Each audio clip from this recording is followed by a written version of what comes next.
Okay, welcome to week four to the forum. I'm smiling more because my wife says I should smile and project happiness when I'm shooting these videos. I don't know how successful I am at conveying my utter joy at shooting these videos, but yes, here it is. So week four, we're covering chapters 11, 12, 13, and 14. Another four chapter week. I apologize. It's a lot of material. But again, this is a really important, set of subjects, and we've got a lot of ground to cover over the course of this summer. So this week we are going to learn about the ways and means of national security. We're going to talk about the role that diplomacy plays in advancing the nation's interests and protecting national security. We're going to analyze the relationship between economic strength and military capability.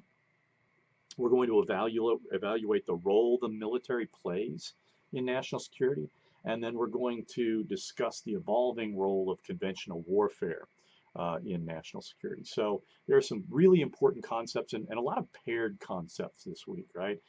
So with chapter 11, we're looking at the utility of bilateral versus multilateral diplomacy, right?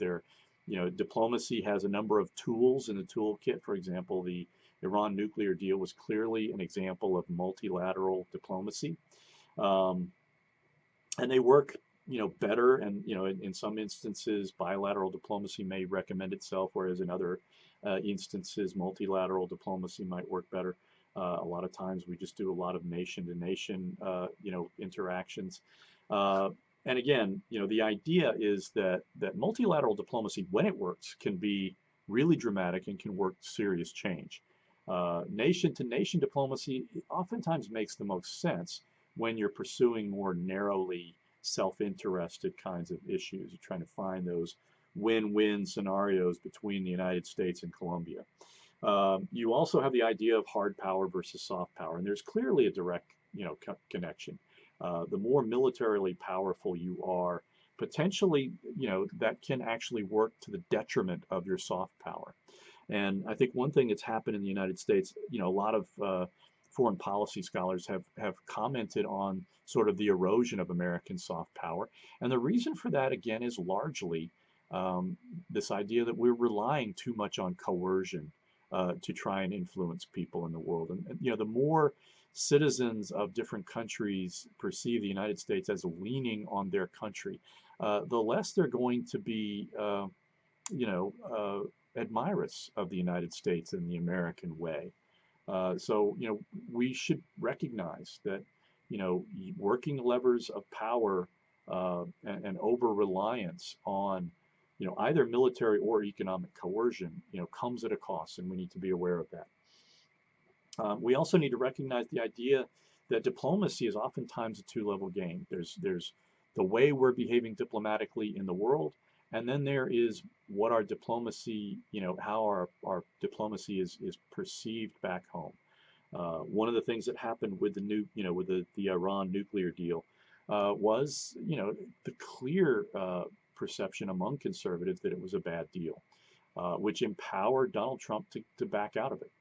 And the mere fact that it was unpopular basically meant that Barack Obama, the Obama administration that negotiated the deal, had to do it as an executive agreement and not as a treaty.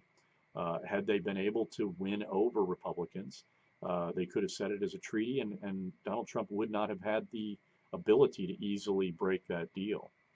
And again, that kind of highlights just how polarized we are as a country, and how that kind of polarization is affecting our national security. Because the more we're toggling back and forth between Republican and Democratic administrations, and people are erasing previous administrations work, the more people in foreign countries are just going, whoa, whoa, whoa, what, who should we be talking to? Which schizophrenic America are we talking to at this particular point in time? And as Joe Biden is going abroad, he's actually returning from his first trip and his first summit with Vladimir Putin. A lot of people are in Europe are saying it's great that we have the good America right now, the America that actually wants to be engaged in the world, but we're afraid that in 2024 we'll get the other America, the America that wants to be America first, and that's going to be critical of our allies, and and dismissive, if not contemptuous, of our commitments. With chapter 12, we're looking at the idea again of carrots and sticks, right? The old saying in politics is you get more, you catch more bees with honey than vinegar, or you gather more flowers, whatever that metaphor is. But the reality is we live in a dangerous world. We have a lot of rivals that aren't interested in responding to inducements, and so we sometimes have to wield the stick. And we have mighty sticks to wield. There is a clear relationship between the fact that the United States is a tremendous economic power, and the result is we can invest enormously in national security. You also have the idea of crowding out. A lot of people look at what happened with the Soviet Union as basically the consequence of someone over investing in the military in the hopes of keeping up with the United States and ultimately destroying their economy in the process. And a lot of American declinists have argued that America has been for decades over investing in the military, and that eventually the bill is going to come due and it's going to be a problem. Comparative advantage is important for understanding economic power. The fact of the matter is, some countries can build certain things better. The reality is, it makes more economic sense for the Vietnamese to be making T-shirts and working in textile mills than Americans. But at the same time, the United States has a national security obligation to maintain an industrial base, because without an industrial base, without some kind of industrial capacity, we simply would not be able to build the complex systems, the A-1 Abrams tanks and the F-30 fighter jets, all these crazy, sophisticated and enormously expensive, weapon systems. Somebody's got to build them, and it's better if Americans are doing it as opposed to the French, or the Chinese, or any other non-American group of people. The sanctions paradox is something that's, to me, fascinating. In a nutshell, it's basically saying, we oftentimes impose sanctions in instances when they're least likely to succeed. For chapter 13, another set of paired concepts, the idea of just war, jus ad bellum versus jus in bello, the idea that we go to war for the right reasons and that we wage war the right way. And again, the question then becomes, do we tie our hands behind our back when it comes to waging wars in the modern day? The idea that we increase military strength, viewed in the abstract, is oftentimes not that useful. That wars in contested zones, in areas where there are lots of people, is oftentimes counterproductive. You end up killing a lot of people, and that that kind of again erodes your soft power. Let's see, semi-organized anarchy. The fact of the matter is that the international system is anarchic, but there are hegemonic powers in different regions that can set rules and impose costs.